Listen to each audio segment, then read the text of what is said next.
So, but initial reading of it was very difficult, and it's a tough proof, I thought. But recently there was several attempts at making the proof more transparent, and there is one proof I particularly liked, and I thought I would present that proof this half.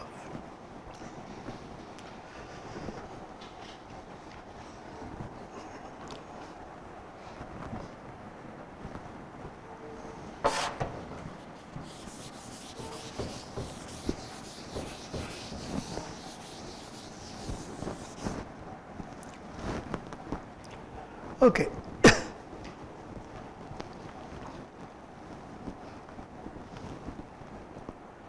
And this is the website from which I purloined the proof. So you have a graph with vertices and edges, and if you have two disjoint subsets, then EAB is the number of edges connecting A and B. Mod A and mod B are the size of the number of vertices in A and B. So the ratio AB, which is the number of edges divided by mod A mod B, you can think of it, if you pick a random point from A and a random point from B, what's the probability that you will find an edge between them? That probability is really RAB.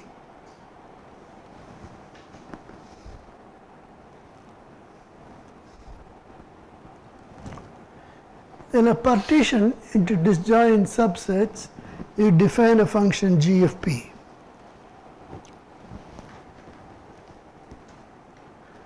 And g of p is defined like this. It's this ratio square multiplied by aj over n square. It's clear it's less than or equal to 1 because aj is at most 1. The ratio is at most 1, and summation mod ai is n, it's a partition, and so it's, in fact, it's less than a half because I only have I less than j and not I not equal to j. In any case, this number is less than 1. We'll also consider partition into k plus 1 set, where A naught is a special set, and then we define h of p for these things. If the regular partition things are defined as before, and then these extra one are all treated as if they are single point sets. If you treat them as single point sets, you compute this for just one point, same formula, but the size of this set is always 1. And so you don't get aj because aj mod aj is 1 in this case. And then you compute it and you sum over a naught and look at this function. So these are some auxiliary functions that you need.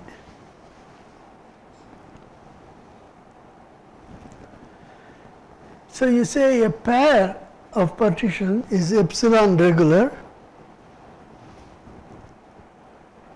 if for any two subsets pi, pj in A and aj, which are sizable pieces of A and aj. So they are not too small pieces. They must be at least epsilon portion of A and aj. Then the ratio between them minus the ratio between the parent sets, the difference is at most epsilon. If that happens, you say A and aj as regular. That means the edges connecting AI and aj are somehow uniformly spread. They are not concentrated in one corner, so that you pick a B in some other corner, then the ratio drops. So it tells you that it's fairly uniform.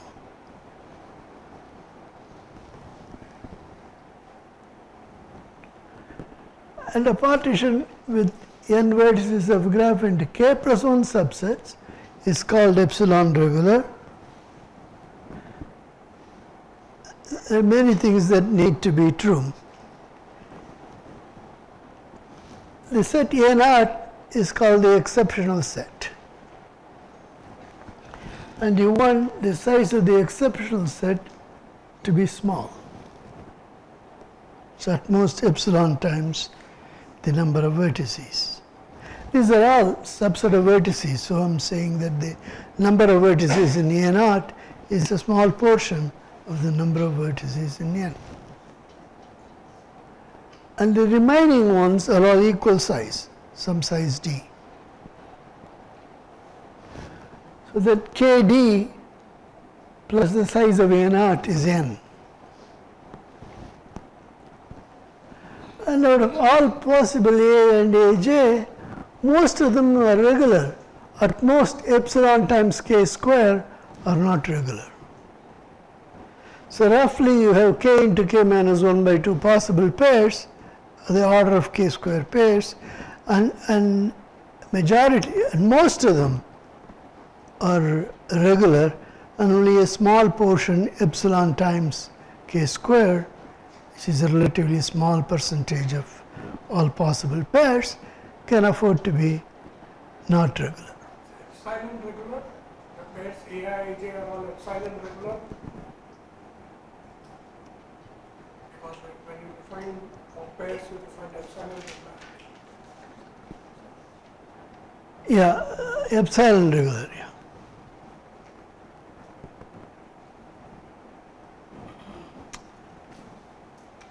Then here is lemma. It says, you give me, oops,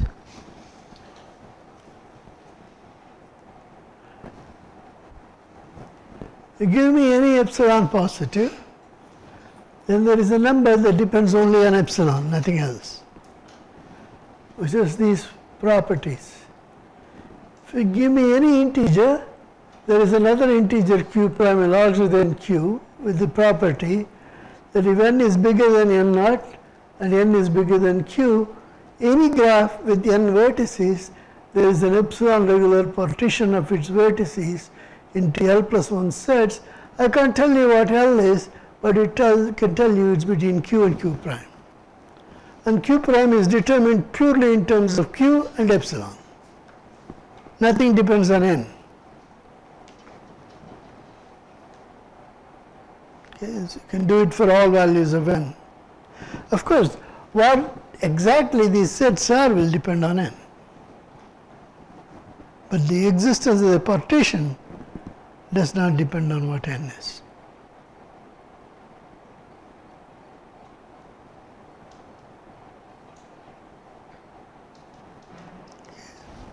Is the statement clear?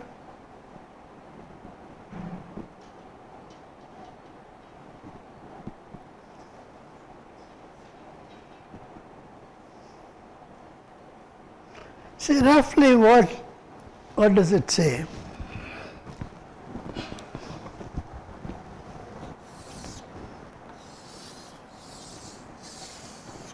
You have a graph.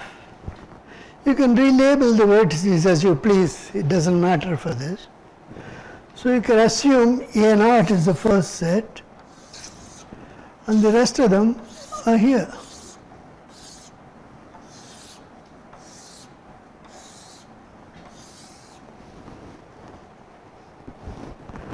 This whole area,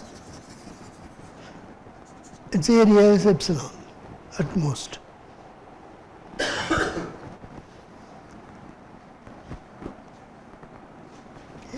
A naught is the whole thing, is very small. And then of all the pairs, they are all equal size.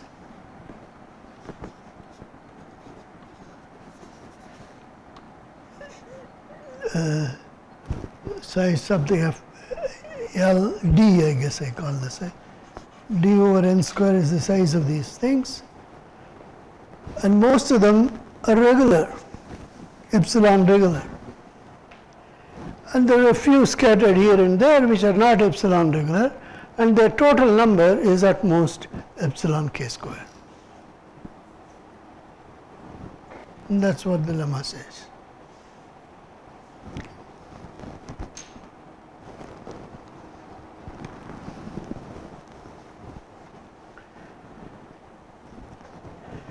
The idea of the proof, in a sense, is extremely simple.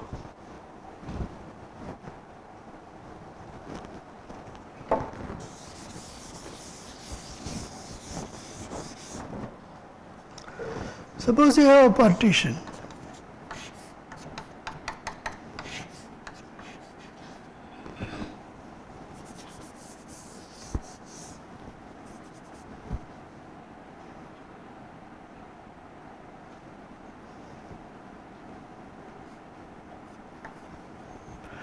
And this is some epsilon, this is some numbers, they may be delta n, and these are some numbers, what is the size, maybe, what do I call them here, d.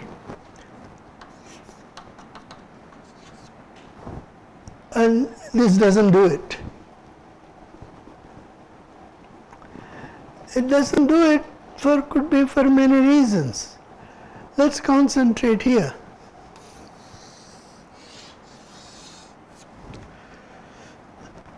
There are epsilon k square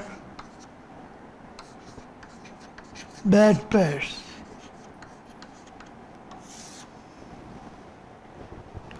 If you had a bad pair, there is a portion of extra concentration of bonds. There is a portion of low concentration. There is a difference. Split them into two different pieces so that you try to equalize them. So the bad ones can be split at the right places to make them more even. Okay, you can do that. And then this function I cooked up, GFP or HFP or whatsoever, whenever you refine, it goes up.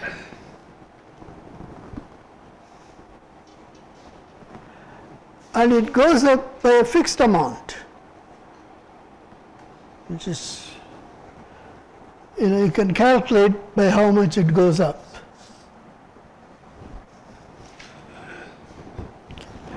And you have epsilon k square of them, so you can do it that many times. Each time it goes up by that much, so now it goes up by that much. And if you grind it out, this is just some epsilon to the some power. Doesn't depend on anything. So this quantity goes up by something that depends on every time you meddle with it. Okay? But it's bounded by 1. So you can only meddle with it a finite number of times. After you meddle with it 1 over this many times, you cannot meddle with it anymore. If you don't meddle with it anymore, then the number of pairs which are not regular is small. That's the idea of the proof. One other thing you have to worry about, it's important the sizes be equal. So you split it up evenly, and then there is a piece that's left over. All the leftover pieces you junk there, and then you keep track of how much you have junked, and make sure in the end the amount that you have junked is less than epsilon n. And then the proof is complete. Okay, it's not a hard proof.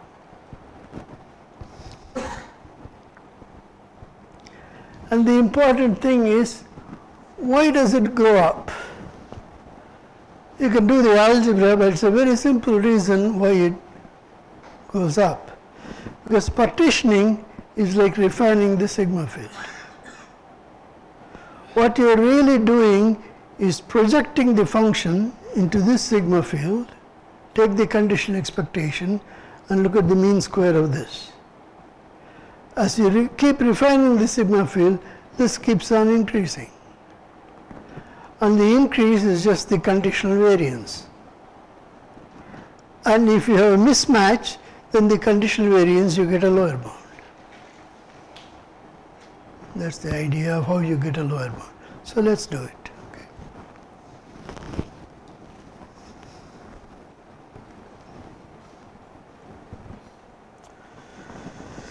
So the regularity condition has two parts: the size of A naught and the regularity of all but at most epsilon square of the pairs A1, A2, AK. Suppose we have a partition that's, I should always say epsilon regular, and it's not because of the size of A naught. We can assume with the laws of generality that epsilon is small.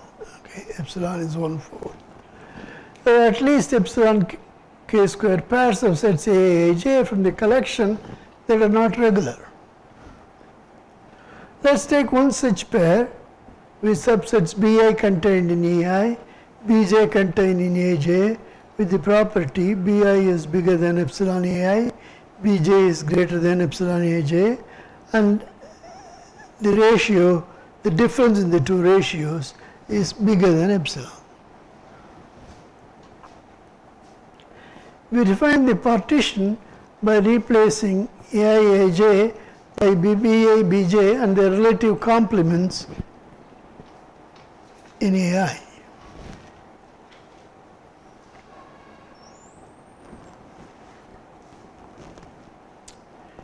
Any refinement, I want to show increases GFP. We can think of Xij 1 or 0 depending on whether there is an edge or not as random variables, and the ratio is the conditional expectation given a subsigma field. The subsigma field is just the information about the total number of edges between the blocks. So when you compute the number of edges in blocks, that's information to the subsigma field. So the measure in question is the 1 over n square at every point ij. So what you are really computing, this object, which is therefore increasing. But now we need to get a precise lower bound on how much it increases. Now, refining a pair that's not regular increases it by epsilon to the 4 d square by n square.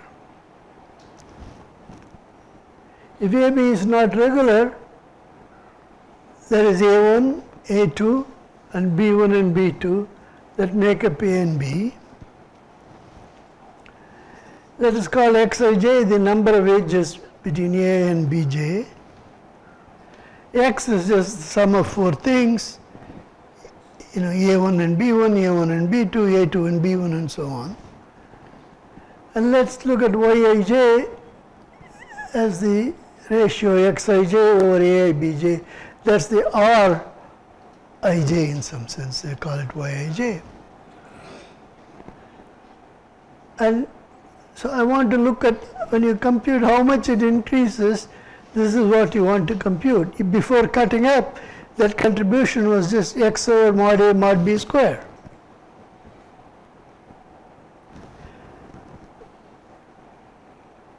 After cutting, it was the left hand side,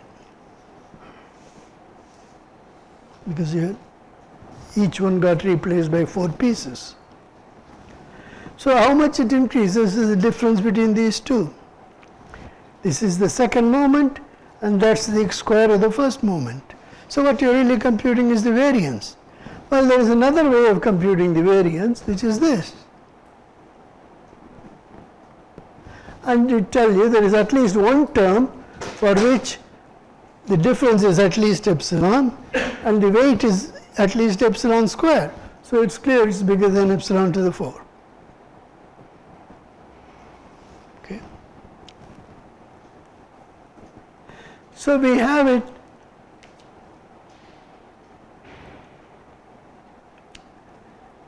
for epsilon square pairs of GP, So it goes up by at least epsilon to the 5 k squared d squared by n squared.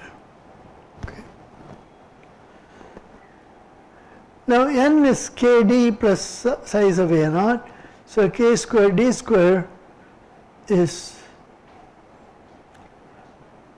1/2 n square at least. So Gp goes up by at least 1/epsilon to the 1/2 of epsilon to the 5. So this can only happen a finite number of times, in fact at most 2 epsilon to the minus 5 times.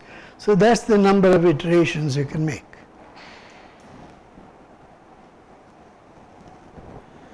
In addition to a naught, we have at most k times 2 to the k minus 1 subsets of unequal size. Well, it's k times 2 to the k minus 1 because you had k groups first, and each pair could be cut up k minus 1 times because there are k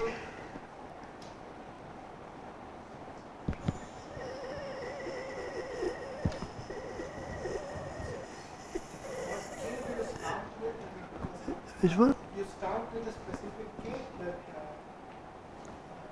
you start with k at any given stage. This is, I'm keeping on dividing. I am at a stage. At this stage, I have a k. I'll go back to where we started later on. But at the moment, I am at a k. I'm trying to see what happens when I cut up. I say that when I cut up, the g jumps by some fixed amount by epsilon. Okay. Then I'm trying to figure out when I cut up at level k, there are all kinds of sizes because I have no control over what the size of the pieces are.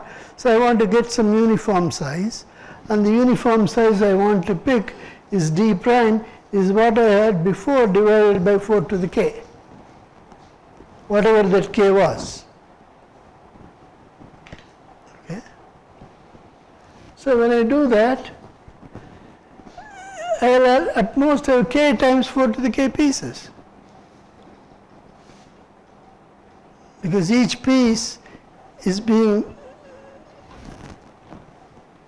the original size was d prime, the new original size was d, the new size is d prime, which is d over 4 to the k. So basically the new size is 1/4 to the k of the old size. So the old piece can be cut up into 4 to the k new pieces. So originally I had k, now I have k times 4 to the k pieces. So the k for the next step will be k times 4 to the k. So that's the induction step. So the leftover ones are thrown in a naught. So this process can be repeated and will have to end at most 2 times epsilon to the minus 5 steps. We need to keep track of vertices piled up into a naught and estimate the size. So each step adds up at most k d prime times q to the k minus 1 vertices. Because when you divide them into size d prime, each piece leftover piece can be at most d prime. So each original piece after division, the remainder can be at most d prime. So each piece will produce a remainder of d prime. Okay. And the total number is at most k d prime times 2 to the k minus 1.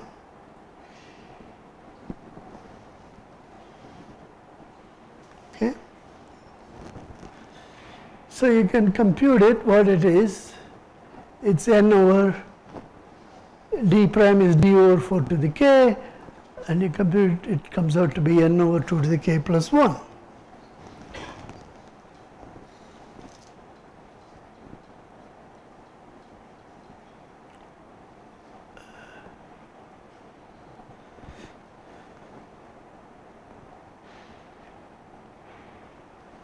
So we repeat the subdivision at most 2 to the epsilon, 2 epsilon to the minus 5 times.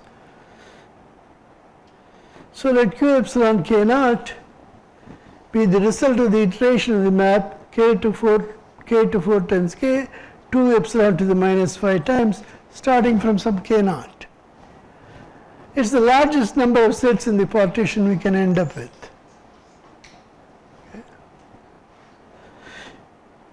If we can control the size of the extemporal set, we would be done.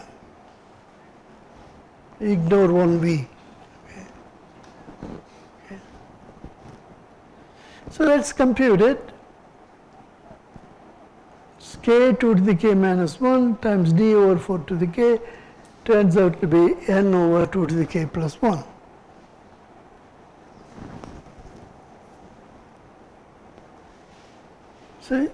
So the initial step is k naught. At every stage, k bigger than k naught, k goes on increasing. So the worst case is going to be the initial case. Because when you increase k, the next k is going to be larger than k naught. So k naught over 2 to the k naught will be even smaller. So the worst, so when you compute it, that's what you're going to get. It's all controlled by the initial thing, and you want that to be less than, you work it out, you want to be less than n epsilon by 2, you want to be, so all the things that are added, you want to be less than n epsilon by 2, the initial one you want to be less than n epsilon by 2, so all put together will still be less than n epsilon. Okay? So you want to add them up.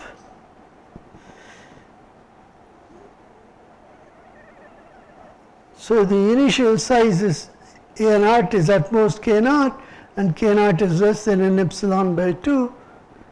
If n is large enough, we are done.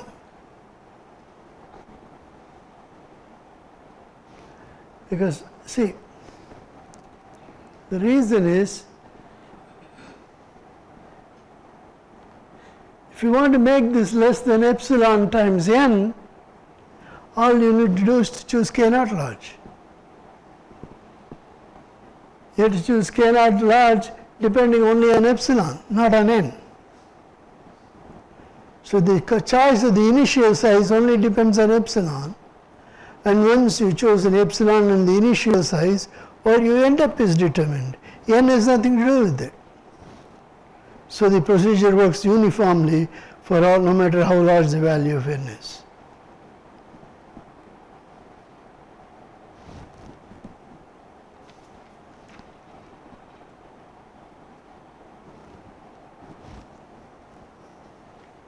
Okay? Let's think about it for a second.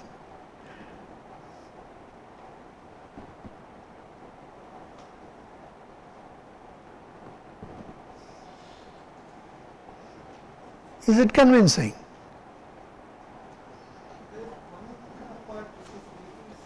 So when you replace by a small part, when something is not regular, pair is not regular, there is a subset of size about epsilon portion of it which are bad, BI and BC. At least epsilon. But let's say it is as small as epsilon part of AI.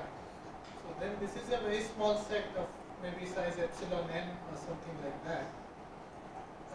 If this set comes into the partition, number of parts seems to be like 1 over epsilon or something like that. You are making this BI to be one of the parts? Yeah, see, here is,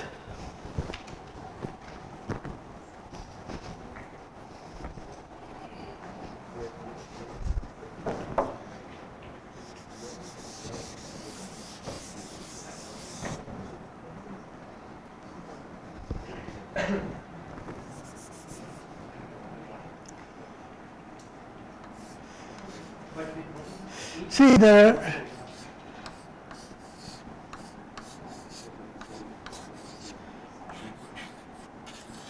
are k pieces, right?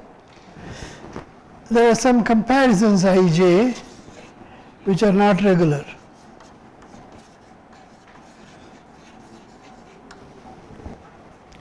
Suppose this combination is not regular, then I cut it up. Now I increase the number of partitions to some amount. And then maybe there is another pair, this is not regular. Then I'll cut this up more.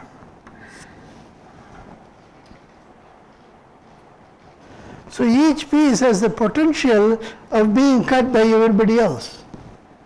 So that's why there's possibly each one can be cut up 2 to the k minus 1 times.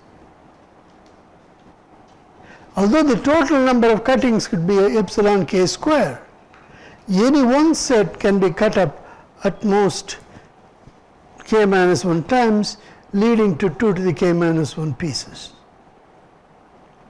So the number of pieces after this stage is k times 2 to the k minus 1, that's the upper bound. I think you explained this, but is it obvious that at the end step you are at number of bad guys are less than epsilon k square? That's not clear to me. I understand this cutting step. The cutting step you're not going too much, it's clear. But the last step you only have epsilon k squared bad pairs. Is that clear? If I stop, if I don't have epsilon k square, I can cut up again. If I cut up again, my g goes up to 1. So that's the ceiling. So the g works as a Lyapunov function that controls the number of times you can cut. You can't cut too many times because G will go up. so you'll have to stop sometime. You'll have to stop. And the number of steps you can cut is controlled only by epsilon. That's right. That I see. That I see.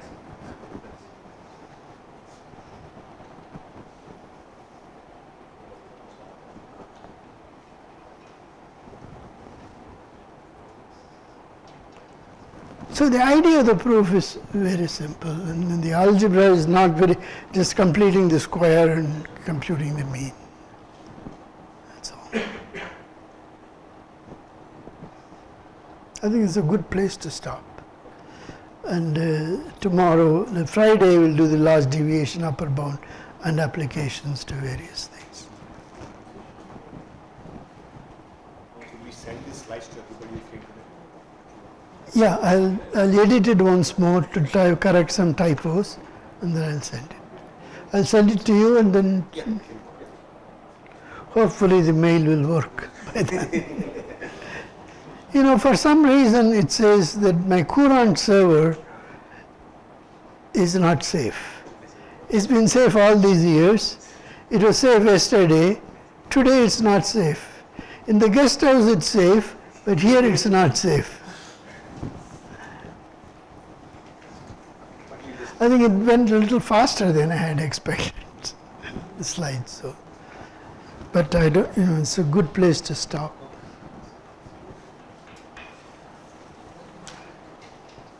There will be snacks at 4:20. Not sure before that. Oh, well, I should continue until 4:20 at least.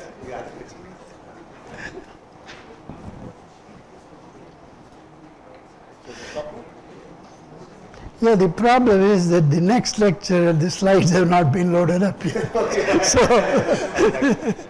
I'm sorry. Maybe I should say something. You know.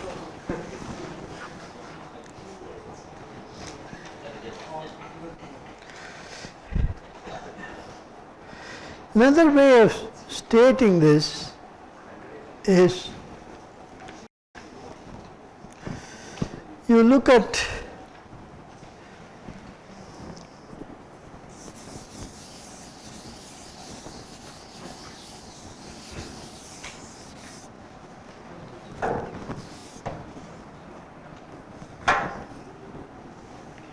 give me any epsilon positive, no matter what n is,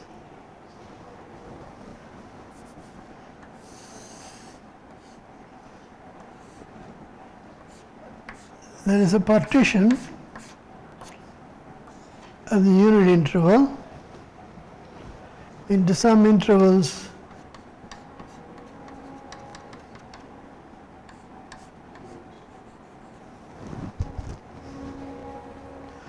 or look at the square here.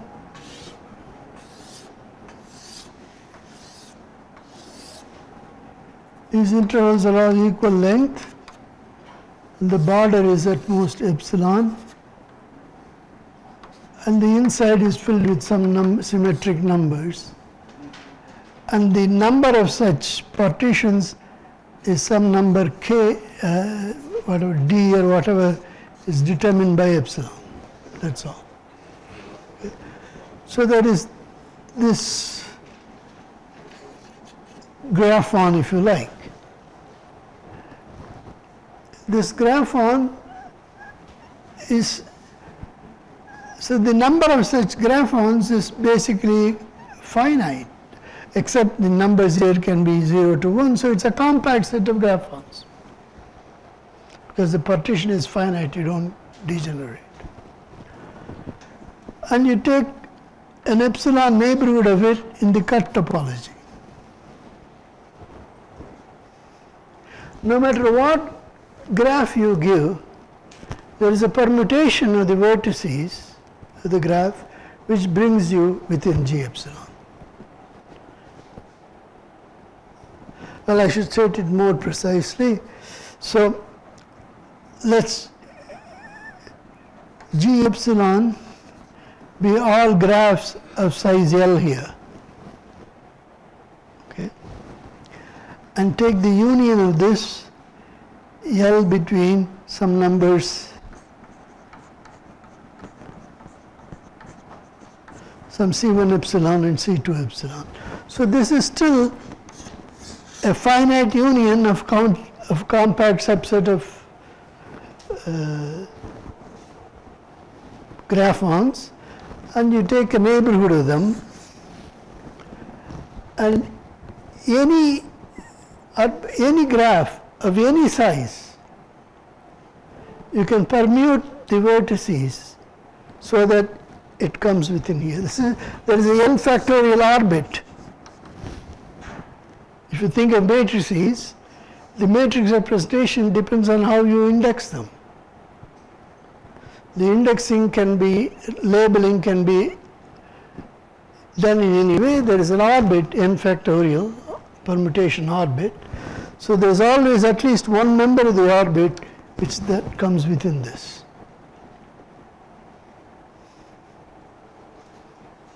Okay. That's another way of restating Chemeride's lemma.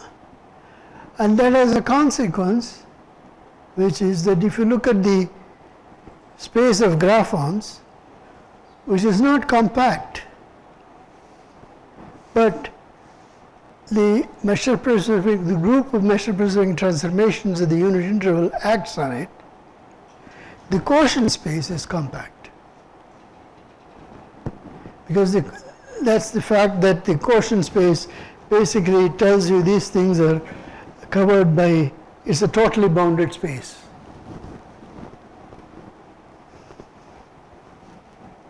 Okay. So we'll need that at some point. So Chemeride's lemma does many things. It proves compactness of various things.